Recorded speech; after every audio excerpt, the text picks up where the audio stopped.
Selamat pagi, atau siang, atau sore, atau malam, dokter. Perkenalkan, kami dari SGD A5 akan mempresentasikan mengenai student project case 3. Berikut adalah anggota SGD kami.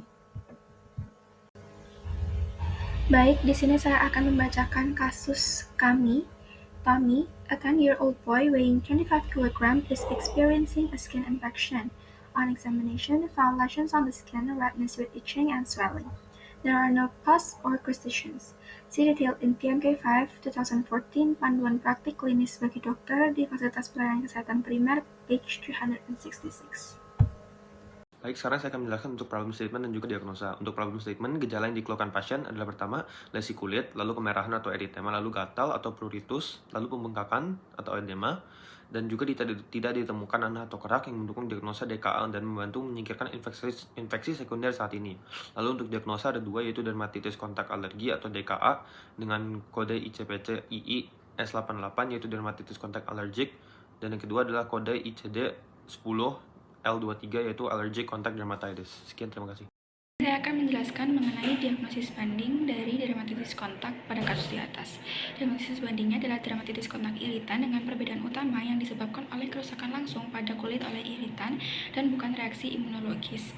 Kemudian untuk gejalanya adalah kemerahan, rasa terbakar, dan nyeri yang lebih menonjol daripada gatal dan bisa langsung muncul segera setelah kontak.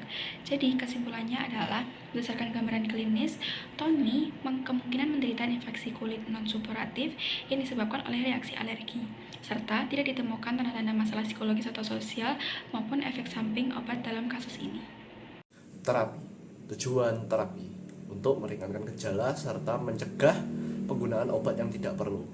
Yang pertama, meredakan gejala lokal, kemerahan, gatal, dan bengkak. Yang kedua, mencegah perburukan infeksi kulit jika ada. Selanjutnya, menghindari antibiotik dan profilaksis yang tidak sesuai dengan indikasi, mencegah resistensi antibiotik dan efek samping yang tidak perlu, mengutamakan terapi topikal dan pemantauan klinis. Selanjutnya, saya akan membandingkan beberapa obat yang menjadi pilihan dari penyakit dermatitis kontak alergik untuk mengetahui bagaimana suitability dari masing-masing obat tersebut. Untuk obat yang pertama, ada krim urea 10%. Krim ini bekerja dengan cara melembabkan dan mengurangi kekeringan. Obat ini juga termasuk yang memiliki keamanannya relatif baik, aman digunakan pada anak-anak, serta efek sampingnya yang minimal, yaitu hanya ada perih ringan. Urea mudah diaplikasikan, tidak lengket, dan harganya murah, serta tersedia luas di pasaran. Obat ini dapat digunakan 2 hingga 3 kali sehari dalam jangka panjang, kecuali jika ada hypersensitivity terhadap urea. Untuk obat yang kedua, ada Desonide 0,05% krim. Desonide sendiri merupakan kortikosteroid ringan yang efektif untuk mengatasi inflamasi ringan maupun sedang pada dermatitis. Desonide ini aman untuk digunakan dalam jangka pendek, sekitar 1 hingga 2 minggu, namun ada risiko atrofi kulit yang akan terjadi bila digunakannya secara terus-menerus atau overuse. Obat ini juga mudah diaplikasikan, namun harganya sedikit lebih mahal dibandingkan dengan krim urea. Selanjutnya ada fluocinolone 0,025% krim. Obat ini efektif untuk inflamasi yang lebih berat dan juga hyperpigmentasi. Sama seperti Desonide, obat ini aman untuk jangka pendek maksimal 1 hingga 2 minggu, namun risiko efek samping seperti atrofi dan juga hipopigmentasi menjadi lebih tinggi. Aplikasinya sendiri mudah, namun sebaiknya dihindari di area sensitif seperti wajah maupun lipatan kulit. Jadi dari ketiga obat ini, Desonide menjadi pilihan yang paling seimbang antara efektivitas, keamanan, serta kemudahan penggunaan, dan juga biaya untuk kondisi ini.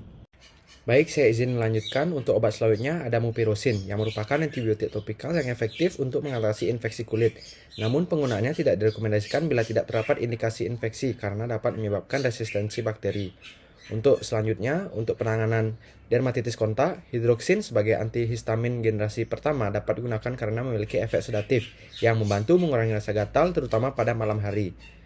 Meski demikian, efek sedatifnya dapat mengganggu aktivitas siang hari dan tidak disarankan untuk digunakan pada lanjut usia. Dosis yang umum digunakan adalah 2 kali sehari. Sementara itu, loratadin sebagai antihistamin non-sedatif generasi kedua efektif untuk mengatasi dermatitis kontak. Obat ini relatif aman digunakan pada anak di atas usia 2 tahun maupun dewasa, dengan efek samping yang jarang terjadi, serta diberikan 1 kali sehari dengan dosis 10 mg. Mengacu pada buku panduan praktik klinis bagi dokter di fasilitas pelayanan kesehatan primer, kami memberikan obat Desonid Cream 0,05% sebagai pengobatan utama dan hidroksisin 25 mg tablet apabila diperlukan untuk meredakan gatal. Selanjutnya adalah prescription. Saya akan menjelaskan bagian-bagian dari prescription berdasarkan kasus TOMI yang sama. Berikut adalah komponen-komponen utama dari resep ini. Komponen utama yang pertama adalah identitas dokter.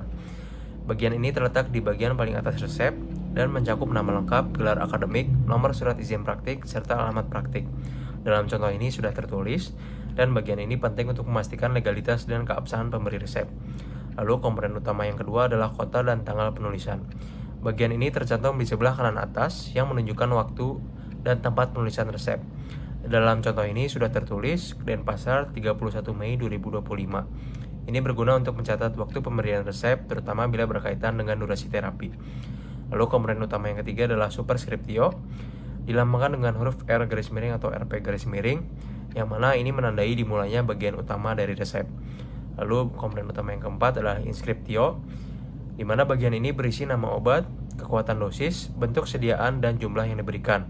Pada resep ini terdapat dua item obat. Yang pertama ada Desonid Cream 0,05%, yang berarti obat topikal berbentuk krim dengan kandungan Desonid 0,05%. Lalu yang kedua ada hidroksisin 25 mg tablet jumlah 10 tablet. Artinya pasien diberikan obat hidroksisin dalam bentuk tablet dengan dosis 25 mg per tablet sebanyak 10 tablet. Lalu komponen utama yang kelima adalah signatura, di mana signatura ini adalah bagian instruksi pemakaian obat yang ditujukan kepada pasien, biasanya ditulis dengan sikatan medis. Lalu komponen utama yang keenam adalah paraf dokter. Paraf ini dituliskan sebagai tanda pengesahan dokter terhadap setiap item obat yang sudah ditulis dalam resep. Fungsinya untuk memastikan bahwa item tersebut benar dan sesuai dengan rencana terapi. Lalu komponen utama yang ketujuh adalah identitas pasien, di mana bagian ini terletak di bagian bawah resep dan mencakup nama pasien, umur, berat badan, dan juga alamat. Identitas ini digunakan untuk menyesuaikan dosis dan memastikan bahwa terapi diberikan kepada pasien yang benar, terutama penting jika dalam penata laksanaan pasien anak. Kemudian saya akan menjelaskan beberapa istilah yang digunakan dalam resepan obat. S2DD berarti konsumsi obat sebanyak 2 kali sehari. UE adalah singkatan dari usus externus, artinya untuk penggunaan luar atau topikal. S-T berarti konsumsi obat setengah tablet. PO singkatan dari per os, artinya obat dikonsumsi secara oral. PRN adalah singkatan dari prorenata. PRN itching berarti obat digunakan apabila merasa gatal. Desonid Cream adalah obat topikal untuk kondisi dermatologi seperti eksim kronis. Efek samping obat ini untuk bagian lokal, kemerahan, gatal, dan sensasi terbakar. Untuk efek sistemik yang lebih jarang, dapat berupa penekanan suhu HPA yang meningkatkan risiko komplikasi bila digunakan lama tanpa pengawasan. Untuk pasien lansia, lebih sensitif terhadap efek samping, lebih gampang untuk merasakan ketidaknyamanan dan dapat menurunkan kepatuhan, dan sulit mengikuti jadwal aplikasi yang kompleks. Untuk rekomendasi, untuk pasien lansia, sebaiknya dilakukan instruksi sederhana dan dukungan manajemen kesehatan yang sangat penting. Baik, selanjutnya saya akan mengedukasi pasien tentang obat kedua, yaitu hidroksisin. Hidroksisin adalah obat antihistamin yang bekerja untuk mengurangi kecemasan dan reaksi alergi. Obat ini bisa menyebabkan efek samping seperti mengantuk, mulut kering, pusing, atau rasa tidak segar seperti hangover. Karena itu, hindari mengemudi atau mengoperasikan mesin setelah mengonsumsi obat ini. Untuk bapak ibu yang sudah lanjut usia, mohon lebih berhati-hati karena tubuh mungkin lebih sensitif terhadap efek mengantuk dan bisa berisiko mengalami kebingungan atau penurunan daya ingat. Minumlah obat ini sesuai dosis yang diberikan dokter dan jangan menghentikan obat tanpa berkonsultasi, terutama jika belum terasa manfaatnya. Jika muncul keluhan tidak biasa atau sedang mengonsumsi obat lain, segera informasikan ke petugas medis. Terakhir, pastikan keluarga di rumah juga tahu cara penggunaan dan efek obat ini agar bisa ikut membantu mengawasi. Terima kasih Bapak Ibu sudah mendengarkan, semoga lekas membaik. Baik, selanjutnya saya akan menjelaskan mengenai monitor, evaluate, and stop terapi. Yang pertama, evaluasi efektivitas terapi dapat dilakukan sebanyak 2 kali, yaitu evaluasi awal dalam kurun waktu 3 hingga 5 hari setelah terapi diberikan, sedangkan evaluasi lanjutan dapat dilakukan pada 7 hingga 10 hari jika belum ada perbaikan. Kemudian, tanda-tanda adanya perbaikan klinis yaitu penurunan kemerahan, bengkak, gatal, dan juga ukuran lesi. Selanjutnya, kita akan membahas mengenai efek samping dari obat. Yang pertama, efek samping dari Desonide Cream. Yang pertama, efek samping lokal yaitu adanya iritasi, rasa panas, kulit kering, dan juga atrofi bila digunakan selama jangka panjang. Kemudian, penggunaan krim ini relatif aman untuk anak-anak. Namun apabila digunakan dalam jangka panjang, perlu pemantauan karena risiko supresi HPA axis. Selanjutnya, mengenai efek samping hidroksisin tablet. Efek umumnya adalah sedasi, mulut kering, dan juga gangguan adaptif. Penggunaan berulang pada anak dapat meningkatkan risiko terjadinya tics dan juga gangguan kecemasan. Selanjutnya, kriteria kegagalan terapi. Nah, kegagalan terapi terjadi apabila gejala memburuk atau muncul gejala baru seperti nanah, kusta, atau infeksi menyebar yang diperlukan evaluasi ulang terhadap diagnosis dan penata laksanaannya.